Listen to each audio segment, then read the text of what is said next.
क्या आप कभी नरेश मीणा और रविंद्र सिंह भाटी को कंपेयर करने का सोच सकते हैं? देखिए, जो समर्थक हमारे साथ नरेश मीणा के जुड़े होंगे वो कहीं ना कहीं शायद नरेश मीणा की ओर होंगे, और जो समर्थक हमारे साथ रविंद्र सिंह भाटी के होंगे वो उनकी ओर होंगे। अब देखिए, सोशल मीडिया पे मैंने एक पोस्ट पढ़ी। उस पोस्ट में व्यक्ति ने लिखा कि एक पोस्ट में मैंने नरेश मीणा को रविंद्र सिंह भाटी से कंपेयर किया था, लेकिन आज नरेश मीणा की वीडियो देखकर पता चल गया कि वो इस जन्म में क्या, अगले 7 जन्मों में भी इसकी बराबरी नहीं कर सकते। रविंद्र सिंह भाटी ने भी निर्दलीय रहते हुए 3 चुनाव लड़े थे, पर कभी उन्होंने न कांग्रेस पार्टी के खिलाफ गलत बोला, न बीजेपी के खिलाफ, और न ही अपने प्रतिद्वंदी के खिलाफ। एक अच्छे नेता बनने के पहले आपको एक मृदुभाषी बनना पड़ता है। किसी के लिए भी खिलाफ रहिए, लेकिन विचारों से नहीं। आप किसी भी मुंह से गाली दो, ये नहीं आप किसी के लिए भी मुंह से गाली दो। अगर अब भी नरेश मीणा चुनाव जीत जाते हैं तो सच में ये उनकी किस्मत रहेगी, पर उनके पक्ष में अब कोई पोस्ट नहीं करूंगा। अब देखिए, ये एक व्यक्तिगत सोच है इनकी कि पोस्ट नहीं करेंगे या कुछ, लेकिन हम तो इनके कमेंट सेक्शन में जाने वाले हैं। मैं आपको पहले पूरा मामला समझा देती हूँ। हाल ही में प्रचार चल रहा है अंत उपचुनाव को लेकर। नरेश मीणा से एक कार्यकर्ता मिलते हैं कांग्रेस पार्टी के। जब वो कुछ कह रहे होते हैं तो भड़क जाते हैं नरेश मीणा, और जब वो भड़क जाते हैं तो आपने देखा होगा समरावता थप्पड़ कांड हो, या और भी कई, उन्होंने अपने मुंह से कहा है कि मैं जब छात्र संघ चुनाव या फिर उस वक्त जब वो युवा थे, एकदम हम कहें स्टूडेंट थे, तब भी उनका थोड़ा सा ये उग्र वाला बर्ताव शायद भारी पड़ता था। और अभी भी उन्होंने ये कहा कि ऐसा भी मेरे साथ अब हो चुका है कई बार, अब मैं ऐसा बर्ताव नहीं करूंगा।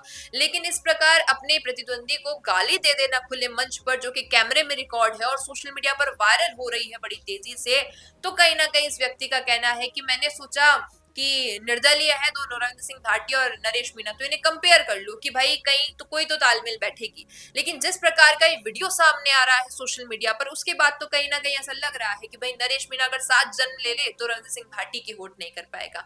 ये व्यक्ति का पर्सनल ओपिनियन है। अब कमेंट में चलते हैं, देखते हैं आखिर जनता के मन में क्या है। श्री मेवाड़ हेलीकॉप्टर मानसरोवर जयपुर लेकर आया है आपके लिए बहुत बड़ा उपहार।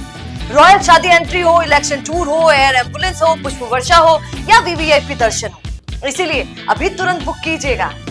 अगर किसी बात का पूरा पता ना हो तो पोस्ट नहीं करना चाहिए। हाँ, नरेश मीणा ने गाली निकाली, पर क्यों, इसका पता है क्या? वो भाया का आदमी था, पूरी तरह से दारू पी के आया था और मंदिर पर चढ़ने की कोशिश कर रहा था। इसी वजह से नरेश मीणा ने उसको लड़ा।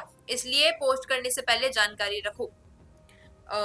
अब देखिए, शायद समर्थक है नरेश मीणा के, तो कह रहे हैं कि भाई वो व्यक्ति जो शराब पीकर आया था वो मंदिर की सीढ़ियों पर चढ़ने की कोशिश कर रहा था। तो देखिए, भैया ने रिप्लाई दे दिया है कि फिर क्या नरेश मीणा मंदिर की सीढ़ियों से गाली दे रहे हैं?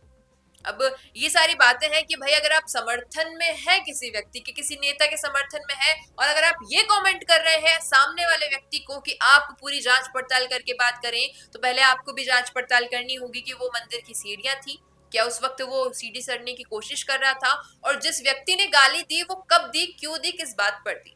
कोई किसी की बराबरी नहीं कर सकता और ना ही कोई किसी के बराबर हो सकता है। सब अपने अपने हिसाब से महारत हासिल किए हुए हैं। नरेश भाई अपनी जगह हैं और भाटी जी अपनी जगह। अभी देखिए, ये तो वो बात हो गई न्यूट्रल वाली कि इस हाथ भी लड्डू इस हाथ भी लड्डू, कि भाई नरेश मीणा भी सही है, रविंद्र सिंह भाटी भी सही है, अपनी अपनी व्यक्तिगत भावनाएं होती है।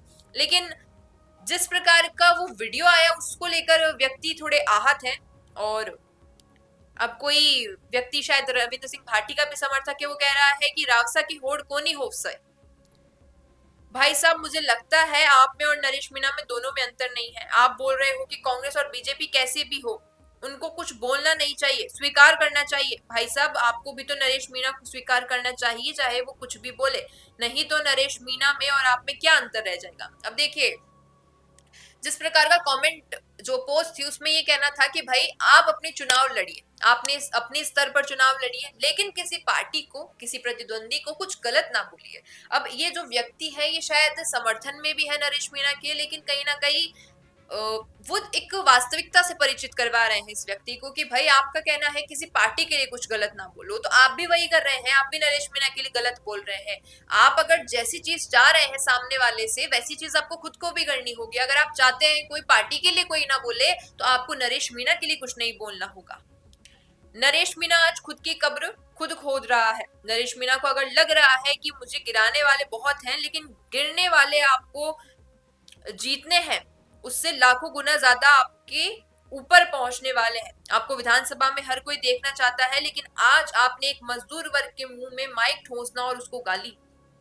अब देखिए कि जो समर्थन में है वो शायद कहीं ना कहीं चाहते हैं कि इतनी मेहनत की है विधानसभा तक पहुंचने के लिए, विधायक बनने के लिए, बहुत कुछ हुआ है इन बीते दिनों में, सम्राट थप्पड़ कांड हो, झालावाड़ का मामला हो, बहुत सारी ऐसी चीजें हुई हैं राजनीति में इस दरमियान की वो नेता जिनसे उनका व्यक्तिगत लगाव था उनसे दूर हुए, राजनीतिक समीकरण बदले, किसी से दोस्ती हुई, किसी से दुश्मनी हुई। लेकिन इन सबको आप तब देखिए कि ये सारी चीजें तब हम जरूरी समझते जब आप ऐसे मजदूर व्यक्ति को गाली ना देते। वो जो आपने गलती की वो एक ऐसी निंदनीय बात है, क्योंकि हम सब आपको विधायक बनना देखना चाहते हैं, लेकिन इस प्रकार की त्रुटियां, इस प्रकार की गलतियां शायद कहीं ना कहीं आपको पीछे खींच रही है। संयम रखना जरूरी है, सब संस्कारों का खेल है, और जिस हिसाब से बोल रहे हैं मुझे नहीं लगता जीत पाएंगे। ये कमेंट एक साथ पढ़े मैंने कि कुछ लोगों का कहना है कि जैसे हम बात करें कि समरावता में जो कुछ हुआ उसके बाद से हर उस नेता से जब हमने बातचीत की तो सभी का यही कहना था कि नरेश मीणा को संयम रखना चाहिए। और नरेश मीणा ने खुद भी ये बात कही थी हमारे इंटरव्यू पे, मेरे साथ ही एक इंटरव्यू था कि ये गलती कर देता हूँ, मैं उग्र हो जाता हूँ, ऐसी गलती नहीं करनी चाहिए। तो शायद वही बात है, लोग कहीं ना कहीं इस बात को दोहरा रहे हैं कि संयम रखना जरूरी है, धैर्य रखना जरूरी है, वाणी पर भी, हाथों पर भी, सारी चीजों पर, कि एक नेता को बहुत कुछ सहना पड़ता है एक राजनेता बनने के लिए। तो शायद वो सारी बातें हैं। और भी कई ऐसे कमेंट्स हैं जिसमें अब लोग कुछ समर्थन में होंगे, कुछ विपक्ष में होंगे। अब मैं आपसे पूछना चाहूंगी कि हम कंपैरिजन की बात ना करें, लेकिन अंता के उपचुनाव हो या नरेश मीणा के आगामी कोई चुनाव हो या रविंद्र सिंह भाटी से इस प्रकार का ये जो कंपैरिजन किया गया है, क्या लगता है आपको कि नरेश मीणा की राजनीति किस प्रकार है? बताएगा कमेंट में। बिजनेस अच्छा हो सकता है, लेकिन अगर नाम नहीं दिखा तो पहचान कैसे बनेगी?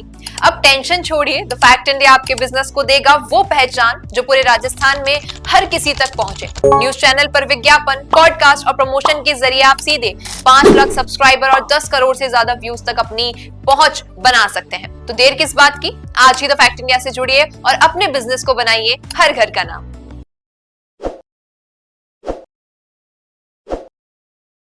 ताज़ा खबरों के लिए विजिट करें द फैक्ट इंडिया की वेबसाइट और डाउनलोड करें द फैक्ट इंडिया ऐप।